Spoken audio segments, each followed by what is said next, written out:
నమస్తే. Welcome to our channel. నేను ప్రియా కౌశిక్. ప్రస్తుతం మనతో పాటు ప్రముఖ ఆధ్యాత్మికవేత్త జేఎస్ శాస్త్రి గారు ఉన్నారు. వారితో మాట్లాడదాం. నమస్కారం అండి. నమస్కారం. 14వ తారీఖు హోలీ పౌర్ణిమ అయింది. అయితే ఆ రోజున లక్ష్మీ జయంతి అని కూడా అంటూ ఉంటారు కదా! సో, ఆర్థికంగా ఎలాంటి సమస్యలు ఉన్నా కానీ లక్ష్మీదేవిని ఆరాధించడం వల్ల ముఖ్యంగా మన హిందువులలో అయితే లక్ష్మీదేవినే కొలుస్తూ ఉంటాం. డబ్బులు అంటే లక్ష్మీదేవి, హ్మ్. లక్ష్మీదేవి అంటే డబ్బులు. సో, ఆ రోజున ఎలాంటి విధి విధానాలు ఆచరించాలి? లక్ష్మీదేవిని ప్రసన్నం చేసుకోవాలంటే ఏవన్నా మంత్రాలు కానీ, స్తోత్రాలు కానీ ఏవన్నా ఉన్నాయా? శ్రీమాత్రే నమః. శ్రీ గురుభ్యో నమః. మహాగణాధిపతయే నమః.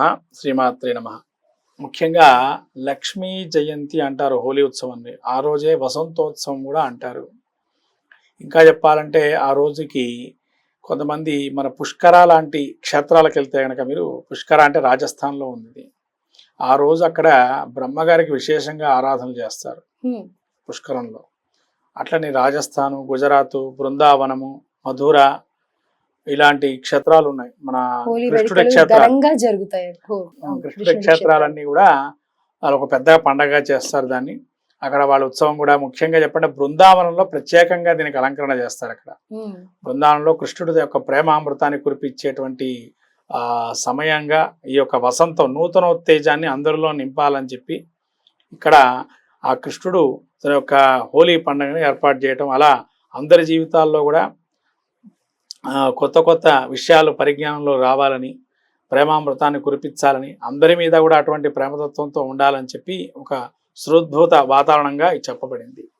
అట్లాగే ఇంకో విషయం ఏంటంటే, మనకు దేవదానవులు ఎప్పుడైతే మధిస్తున్నారో క్షీరసాగర మదనంలో, లక్ష్మీదేవి ఉద్భవించినటువంటి సమయం కూడా చెప్పబడింది ఇది. కానీ అమ్మవారు ఉద్భవించినప్పుడు ఎవరు దీన్ని చేపట్టాలి అనే విషయం సంశయం కూడా ఇక్కడి నుంచే ప్రారంభమైందని.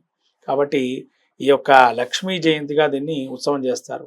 అందుకనే మీరు లక్ష్మీ జయంతి రోజు కొల్హాపూర్ మహాక్షేత్రంలో ముఖ్యంగా అక్కడ త్రికాలంగా ఉత్సవాలు చేస్తారు. త్రికాల ఉత్సవం చేసి అమ్మవారి యొక్క నిత్యము అక్కడ శంకులో తీర్థం పోసి, విశేషంగా ఆ రోజు అమ్మవారి దగ్గర నుంచి ఏదైనా మనం తీసుకున్నట్లయితే, అక్కడ క్షేత్రంకి వెళ్ళిన వాళ్ళు ఎవరైనా, అనుకోకుండా వెళ్ళిన వాళ్ళు ఎవరైనా ఉంటే కనుక ఖచ్చితంగా సఫలీకృతం అవుతుందా ఏదైనా కార్యం కూడా. అలా స్వీయ అనుభవంలో చెప్తున్నాం. అది చాలా వరకు అనుభవంలోకి వచ్చింది. చాలా మంది వెళ్ళి వచ్చిన తర్వాత వాళ్ళ కోరికలు నెరవేరినాయి కూడా. అంటే అంతటి మహత్తరమైనటువంటిది. ఎందుకంటే ఇక్కడ కామదానం అనే పదం కూడా వాడతాం అక్కడ. అవునండి. ఎందుకంటే కామదహనం అంటే ఏంది? మన మనస్సులో ఉండేటువంటి కామ్యాలని దహింపచేయటానికి ఆ యొక్క కామ్యాన్ని పెడతారు అక్కడ. అంటే అక్కడ దహింపజేయటం అంటే మనసులో షడ్వర్గులు ఏవైతే ఉన్నాయో అవన్నీ నశించిపోయి మోక్ష పదాన్ని, ముక్తి మార్గాన్ని పొందటానికే ఈ కామదహనం తోడ్పాటయ్యేది. అంతేగాని ఈ కామదహనం అంటే ఏదో ఒక కీడు పండగ అని చెప్పి చాలామంది ఇక్కడ వాళ్ళు కొంతమంది అనుకుంటుంటారు దీన్ని. ఇది సాక్షాత్తు శివుడు తన యొక్క త్రినేత్రంతో ఒక మన్మధుడిని భస్మం చేసినటువంటి స్థితి ఇక్కడ. ఎందుకంటే దేవతలకి ఒక ఉద్దేశంతో తన శివ సంతానం కలగాలని చెప్పి అనుకోకుండా జరిగిన దుస్సంఘటనలో ఈ మన్మధుడు ఆ కామదహనం జరిగి త్రినేత్రంతో ఉద్భవించినటువంటి శివుడి యొక్క మూడో కన్నుతో పోవడం, తర్వాత రతీదేవి అడగటం, అలా జరిగిన సంఘటన మనం ఇక్కడ చెప్పుకోవాల్సిన విషయం. కామదహనం అంటే అది. అంటే ఎవరి మనసులో లాభాపేక్ష లేకుండా ఎవరైతే ఉంటారో, ఎప్పుడైతే ఈ కామ్యదహనం అంటే ఏ లాభాపేక్ష లేకుండా ఎవరైతే కామ్యం కోసం చేస్తారో అది ప్రధాన ఉద్దేశంగా చెప్పబడింది. ఇంకో విషయం ఏంటంటే, ఎక్కడైనా మీకు 2 పండగలు ఉన్నాయమ్మా. ఇంట్లో ఉండే వస్తువుల్ని, ఇష్టమైన వస్తువులు తీసుకెళ్లి కామ్యాన్ని వదిలేయమంటాడు అక్కడ ఈ కామదహనం రోజు. అదే భోగి మంటల్లో పనికిరాని వస్తువు తీసుకెళ్లి భోగి మంటలు వేసుకోమంటారు. చూడండి అగ్నికి ఎంత ప్రాముఖ్యం ఇచ్చారు ఇక్కడ. కాబట్టి ఇక్కడ ఇంకో విశేషం రెమెడీ ఏంటంటే, ఇక్కడ ముఖ్యంగా చిన్న పిల్లలకి కానీ పెద్దవాళ్ళకి కానీ ఉన్నట్టుండి ఎదుగుదలలో కావచ్చు, ఉన్నట్టుండి ఒక శరీర పరిమాణాన్ని తగ్గిపోవటం ఉంటారు కొంతమందికి, ఉన్నట్టుండి అనారోగ్యం రావటం, అలాంటి విషయాలు అనుకోకుండా కొన్ని దుస్సంఘటనలు జరుగుతూ ఉంటాయి. దుస్వప్నాలు, దుశ్శకునాలు ఇవన్నీ నశించిపోయి కొంతమందికి అదురుతుంటాయి శరీర భాగాలు. ఇవన్నీ అదరటం అనేది ఏంటంటే శరీర లక్షణాలు కొన్ని, కానీ అవన్నీ కొన్ని దుస్సంఘటనలు అంటే కూడా మంచి సంఘటనలు ఉంటాయి దానిలో కూడా. మరి ఏందండి మరి ఇట్లా జరుగుతున్నాయి మా ఇంట్లో, లేదా మాకైనా అలా జరుగుతున్నాయని అందరూ అనుకుంటుంటారు.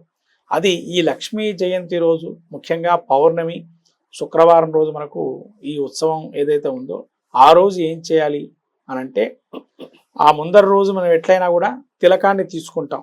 చాలా మంది కామధానం చేసిన తిలకాన్ని తీసుకొచ్చుకుంటాం కదా, ఆ తిలకాన్ని తీసుకొచ్చుకొని ఇంట్లో పెట్టుకొని చిన్నపిల్లలకి అందరికి పెట్టుకుంటాం, నెయ్యితో పెట్టుకుని బొట్టు పెట్టుకున్న తర్వాత ఇంట్లో మళ్ళీ శుభ్రంగా నీళ్లు చల్లుకొని మనకు పూజా మందిరంలో 16 గోమతి చక్రాలని తీసుకొని, ఈ గోమతి చక్రాలు కానీ శక్తి ఉన్న వాళ్ళు గోమతి చక్రాలు, శక్తి లేని వాళ్ళు పగడాలు దొరుకుతాయమ్మా.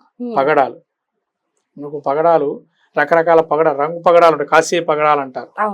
కాశీ పగడాలు కాశీ పగడాలు తెచ్చుకొని వాటిని మనం వచ్చినటువంటి స్తోత్రం కావచ్చు, లేదైనా కనకధార స్తోత్రం కానీ, లేదైనా శ్రీం మహాలక్ష్మీ నమః, ఓం శ్రీం మహాలక్ష్మీ నమః అనే మంత్రాన్ని జపం చేస్తూ 16 సార్లు కావచ్చు, 108 సార్లు జపం చేసి ఆ పగడాలు ఏవైతే ఉంటాయో ఆ పగడాలకి పూజ చేసి ఆ పగడాలని మళ్ళీ కూడా మాలగా ధరింపజేయాలి. 16 కావచ్చు, ఎక్కువైనా కావచ్చు, 54 అయినా వేసుకోవచ్చు. వాటిని మనం వేసుకోవటం ప్రయత్నం, అది 40 రోజుల పాటు అక్కడ ఉండాలి, అమ్మవారి ముందర ఉండాలి. అంటే అది ప్రారంభం ఏ రోజు అయ్యా అంటే ఆ రోజు ప్రారంభం చేయాలి, ఆ పౌర్ణమి శుక్రవారం రోజు ప్రారంభం చేయాలి. అలా వేసుకోవటం వల్ల ఫస్ట్ భూలాభం కలిగే అవకాశం ఉంటుంది. తర్వాత మీరు ఎక్కడైనా ఎవరైనా మీ మీద ఏదైనా చేశారు అనుకుంటే కూడా దాన్ని నిలబడే తత్వం ఉంటుంది అక్కడ.